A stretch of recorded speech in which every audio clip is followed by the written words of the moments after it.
permintaan dan penawaran. Baik, kita masuk ke materi yang pertama atau pembahasan yang pertama, yaitu teori permintaan. Pada prinsipnya, teori permintaan menjelaskan mengenai ciri hubungan antara jumlah permintaan dan harga.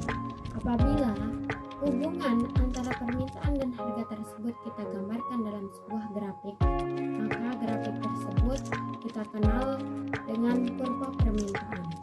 Kurva permintaan secara umum berlereng positif, sedangkan kurva penawaran secara umum berlereng positif. Di sini ada beberapa ciri-ciri dalam permintaan. Yang pertama itu ada beberapa penentuan permintaan. Permintaan terhadap suatu barang ditentukan oleh banyak faktor. Di antara faktor-faktor tersebut yang dominan berpengaruh antara lain adalah harga barang itu sendiri, harga barang lain yang terkait erat dengan barang tersebut, pendapatan rumah tangga, dan pendapatan rata-rata masyarakat, corak distribusi pendapatan di masyarakat, cita rasa masyarakat, jumlah penduduk, dan ramalan atau ekspektasi mengenai keadaan di masa yang akan datang. Ciri yang kedua, harga dan permintaan. Pada hakikatnya, hukum permintaan merupakan suatu pernyataan yang menyatakan bahwa makin rendah harga suatu barang, maka semakin banyak permintaan akan barang tersebut. Sebaliknya, adapun ciri yang ketiga, daftar permintaan. Di sini daftar permintaan merupakan suatu data yang diwujudkan dalam bentuk tabel yang berisi gambaran mengenai angka-angka yang berhubungan antara harga dengan jumlah barang yang diminta. Hal ini dapat pula diartikan sebagai suatu gambaran mengenai besarnya permintaan pada berbagai tingkat harga. Biar lebih jelasnya, di sini ada contoh tabel permintaan terhadap buah durian pada berbagai tingkat harga. Dari tabel di atas diilustrasikan tentang permintaan buah durian pada berbagai tingkat tertentu. Hal tersebut jelas bahwa semakin tinggi harga buah durian, maka semakin sedikit jumlah buah durian yang diminta, dan sebaliknya. Pada harga 100.000 hanya 100 buah yang diminta, sedangkan pada harga Rp20.000 maka permintaan akan buah durian meningkat sebesar 450 buah durian.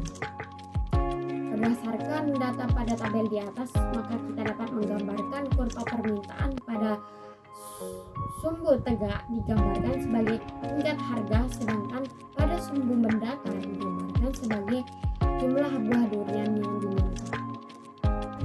Ciri keempat, kurva permintaan. Kurva permintaan merupakan suatu kurva yang menggambarkan sifat hubungan antara harga suatu barang dengan jumlah barang tersebut atau jumlah barang yang diminta. Dengan demikian, berdasarkan data pada tabel di atas, maka kita dapat menggambarkan kurva permintaan pada sumbu tegak digambarkan sebagai tingkat harga, sedangkan pada sumbu mendatar digambarkan sebagai jumlah buah durian yang diminta. Perhatikan kurva pada tabel tersebut. Pada gambar kurva di atas terdapat 5 titik, yaitu A, B, C, dan E.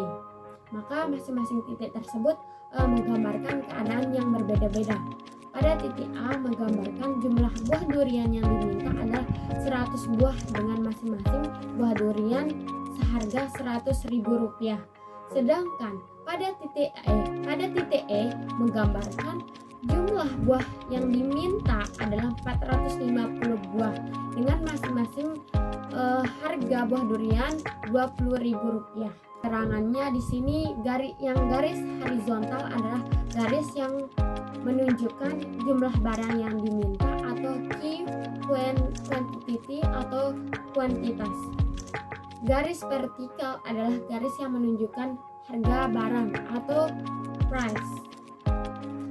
Garis penawaran yang ditarik dari bawah ke atas karena semakin mahal harganya, semakin banyak penawarannya. Oke, kita lanjut pada materi yang kedua, yaitu teori penawaran.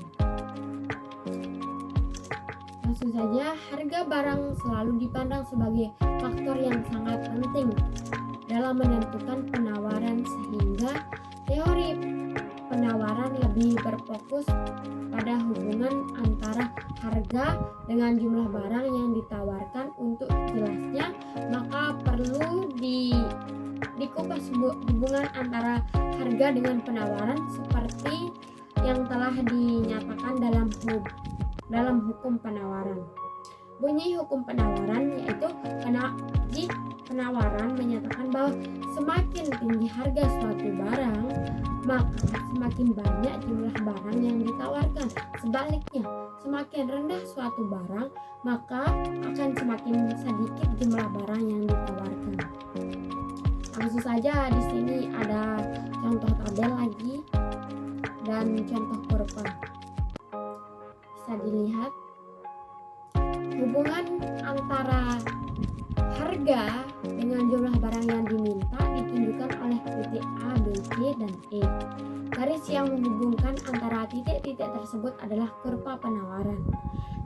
Dan dalam hal ini diberikan simbol, bisa dilihat seperti analisis permintaan. Maka dalam analisis penawaran juga perlu kita bedakan antara penawaran dengan jumlah barang yang ditawarkan.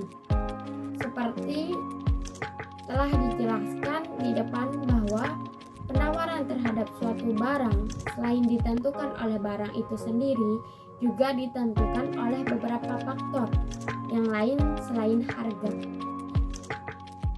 Untuk melengkapi analisis mengenai faktor-faktor yang mempengaruhi penawaran, maka perlu pula diteliti peran faktor-faktor lain selain harga tersebut.